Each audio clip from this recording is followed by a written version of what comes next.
Lord, maraming salamat po for our titas and titas na lagi po nakasubaybay po sa amin. For our mamas and our papas na lagi po kami ginagabayan. Nasa community po ito, na Lord, hindi po namin nalamukasan po kami kung wala po ba yung Panginoon. And Lord, alam po namin na lagi po namin nasa tabi Panginoon na hindi po kami binibitawan. Kahit po kami usang namalay, Lord God, hindi nakabantay po sa amin and always at our side. Brothers, sisters, titas and titas, let's sing and worship the Lord.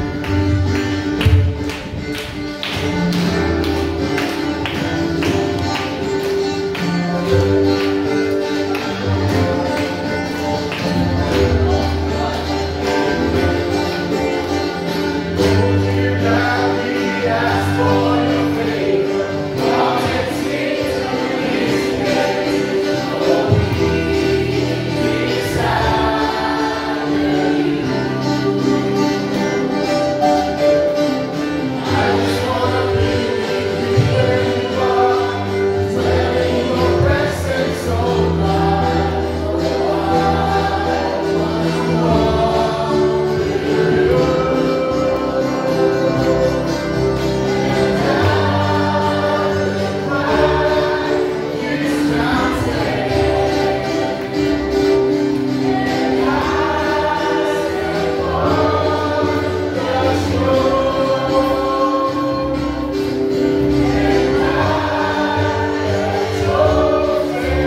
members of your church, Panginoon.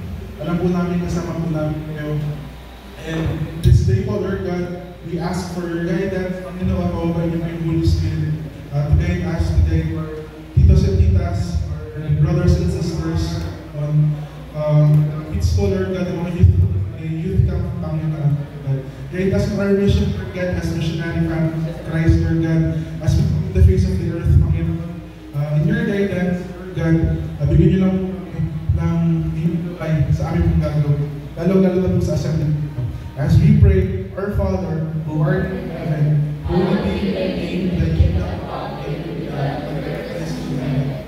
Give us this day our daily bread, and forgive us our trespasses, as we forgive those who trespass against us. And lead us not into temptation, but deliver us from evil. Mama Mary, pray for us. Hail Mary, full of grace, the Lord is with thee. Blessed are you among women, and blessed is the fruit of thy womb, Jesus. Holy Mary, Mother of God, pray for us sinners, now and at our hour of death. Bring back the glory to you, O Lord. Glory be to the Father, and to the Son, and to the Holy Spirit. As was in the beginning, is now, and ever shall be, world without end. And Father, Son,